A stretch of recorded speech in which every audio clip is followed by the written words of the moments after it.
ఏలూరు జిల్లా న్యూజివీడు నియోజకవర్గం ముసునూరు మండలం రమణక్కపేట జిల్లా పరిషత్ ఉన్నత పాఠశాలలో ప్రధాన ఉపాధ్యాయులు రామకృష్ణ అధ్యక్షతన ఆముదాల Tirupathaiah Mary Ratnavali education trust ఆధ్వర్యంలో విద్యార్థులకు ఓటు హక్కుపై అవగాహన, ఓటు అందరూ ఎందుకు వినియోగించుకోవాలన్న విషయంపై అవగాహన కార్యక్రమం ఏర్పాటు చేశారు. ఈ సందర్భంగా ఎంపీపీ కొండాదుర్గ భవానీ వెంకట్రావు మాట్లాడుతూ కుటుంబ స్థితిగతులను మార్చగల వజ్రాయుధం విద్య అని, చదువు చదివించు అనే నినాదంతో నిరంతరం గ్రామీణ విద్యను ప్రోత్సహిస్తున్న ఈ ట్రస్ట్ ఆశయం గొప్పదని, వాటిని నిరంతరం అమలు చేస్తున్న కాంతారావు ఆశయం గొప్పదని ఆమె కొనియాడారు.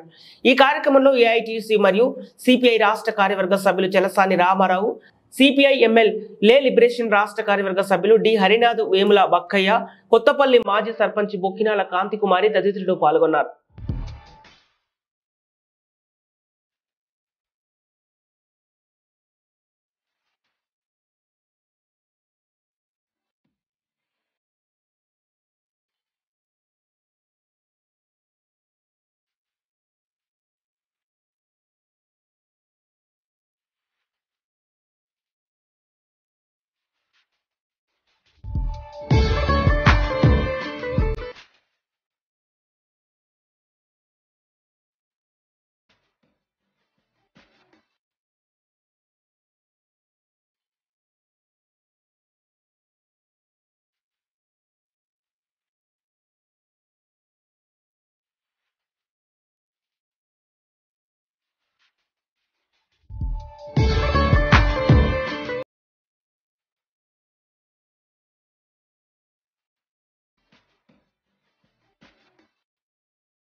ప్రభుత్వం కొంత గ్రాంట్ ఇచ్చేది, ఆ స్కూళ్ళ మీద తాటాకులు కప్పితే తాటాకులు పోతే తాటాకులు వేసే పరిస్థితి ఉండేది కాదు.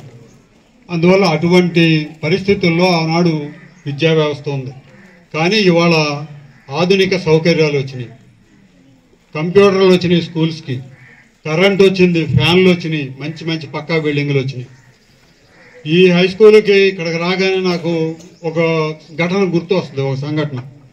కాంతారావు ఇక్కడ చదువుకుంటున్నాడు, అప్పుడు 9th కానీ 10th కానీ చదువుతున్నాడు. తను ఏఐఎస్ఎఫ్ అనే విద్యార్థి సంఘానికి నాయకుడిగా పనిచేసేవాడు.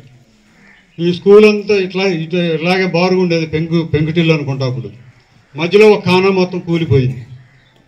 కూలిపోయి అటు ఇటు స్కూల్ ఉందో మధ్యలో ఉంది, మిగతాది ఎప్పుడు పడిపోద్దో తెలియదు. అప్పుడు విద్యార్థులందరినీ ఒక ర్యాలీ చేసి ఇక్కడ ఉద్యోగం చేశాడు. ఈ స్కూల్ని బాగు చేయాలని చెప్పి పత్రికలన్నీ ప్రముఖంగా రాసినాయి. తర్వాత ఒక మెమోరాండం తీసుకుని బందర కలెక్టర్ గారి దగ్గరికి వెళ్ళి కలెక్టర్కి మెమోరాండం ఇచ్చాడు విద్యార్థి సంఘం పేరుతో. మా స్కూలు దుస్థితి ఎలా ఉందని చెప్పి ఆ ముందు రోజే పేపర్లలో వచ్చింది. తర్వాత కలెక్టర్ దగ్గరికి వెళ్ళాడు. వెళ్తే అప్పటికప్పుడు కలెక్టర్ ఫండ్స్ శాంక్షన్ చేసి ఆ స్కూలు అది అతనికి ఉత్తేజాన్ని ఇచ్చింది. ఈ స్కూలు పట్ల ఒక ఎఫెక్షన్ ఏర్పడటానికి అదొక కారణం. అందువల్ల అప్పటి నుంచి కూడా రమణక్కపేట హై స్కూల్ అంటే కాంతారావుకి ఒక ప్రత్యేకమైనటువంటి అభిమానం. అందుకే తన తల్లిగారు మరణించిన తర్వాత ఆవిడ పేరుతో ఇక్కడ విద్యార్థులను ప్రోత్సహించాలని, వారిలో ఒక క్రియేటివిటీ డెవలప్ చేయాలనేటువంటి ఉద్దేశంతో ఆయన అప్పటి నుంచి కూడా ఈ స్కూలు గ్రంథాలయానికి పుస్తకాలు ఇవ్వటం, పిల్లలకు పుస్తకాలు ఇవ్వటం, లేకపోతే స్కూలు అభివృద్ధికి కొంత నిధిని తను డిపాజిట్ చేసి అందులో వచ్చేటువంటి డబ్బుల్ని ఈ స్కూల్ కోసమే ఖర్చు పెట్టడం కోసం ప్రతి సంవత్సరం అది ఒక కార్యక్రమంగా చేపట్టడం జరిగింది. అందువల్ల ఇవాళ ఉపాధ్యాయులకు ఇక్కడికి విచ్చేసినటువంటి పెద్దలకు నా నమస్కారాలు. ఓటు హక్కు ప్రాధాన్యాలు. ఈ రోజుల్లో చాలామంది ఓటు హక్కు ఉంది. గ్రామాల్లోనైనా దేశాల్లోనైనా రాష్ట్రాల్లోనైనా మంచి మంచి నాయకులు ఉంటేనే మన దేశం అభివృద్ధి చెందుతుంది. మంచి నాయకుడిని ఎన్నుకున్నప్పుడే మన దేశం బంగారు భవిష్యత్తుకు పునాది అవుతుంది. ప్రజాస్వామ్య భారతదేశంలో ప్రతి పౌరుడికి కుల, మత, వర్గ, లింగ, ప్రాంతీయ భేదాలు లేకుండా ప్రతి ఒక్కరికి ఓటు వినియోగించుకునే హక్కు ఉంటుంది. 1950 జనవరి 25వ తారీఖున ఎలక్షన్ కమిషన్ ఆఫ్ ఇండియాకు పునాది వేసిన రోజు. మన యువత ఈ ఓటు వేయడంలో, ఎన్నికల్లో పాల్గొనే దిశలో 2011వ సంవత్సరం నుంచి ప్రతి సంవత్సరం జనవరి 25వ తారీఖున జాతీయ ఓటర్ల దినోత్సవం జరుపుకుంటున్నాం.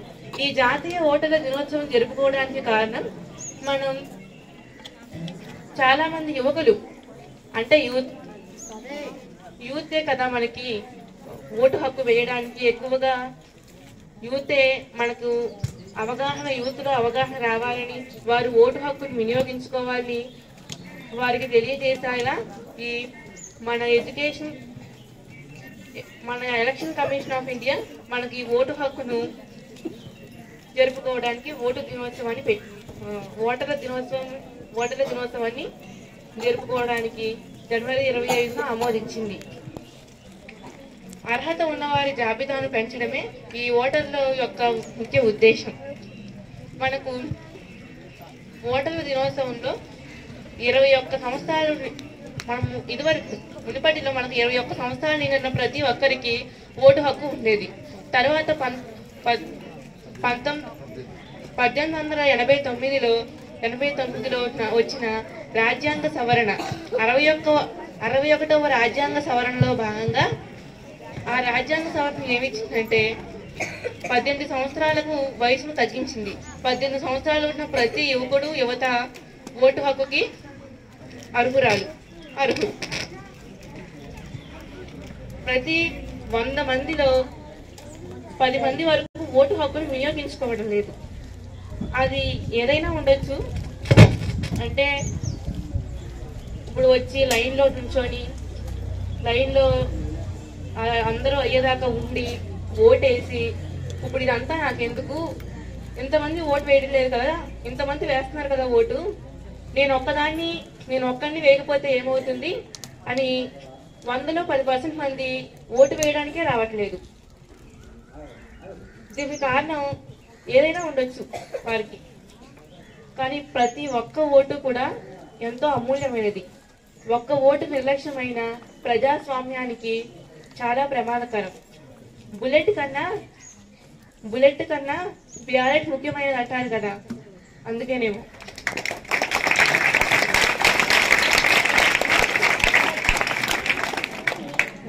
ట్రస్ట్ ఏర్పాటు చేసి ఏదో మొక్కుబడిగా ఒక సంవత్సరమో ఒకసారో కాకుండా ప్రతి సంవత్సరం కూడా, మరి హెడ్ మాస్టర్లు కూడా చూసుకున్నట్టయితే మరి ఆకిరిపల్లి నుంచే వస్తున్నారు.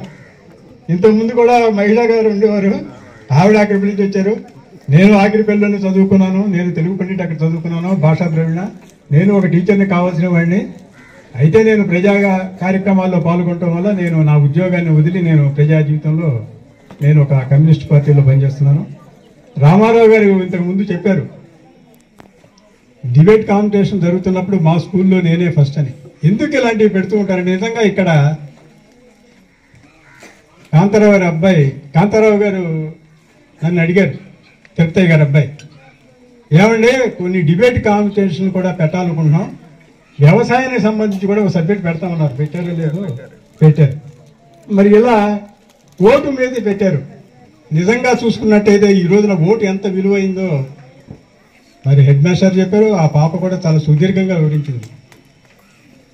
మెజారిటీ శాతం ప్రజలు ఓటింగ్కు దూరంగా ఉంటున్నారు.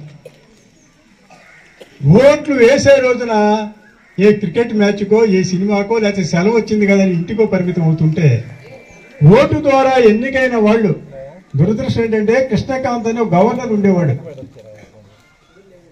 ఆయన మేము హైదరాబాద్ లో ఒకసారి కలవడానికి వెళితే ఆయన గవర్నర్ అయినప్పటికీ కూడా ఆయన అభిప్రాయం ఏం చెప్పాడంటే 50% కన్నా తక్కువ ఓట్లు పోలైతే 50% మంది ప్రజలు ఓటుకు దూరంగా ఉన్నారంటే ఆ ఎన్నిక చల్లనట్టుగా చేయాలని చెప్పారు. ఏంటంటే 30% ఎన్నికైనా 30% ఓట్లు పోలైనా 15% 20% ఎవరికి వస్తే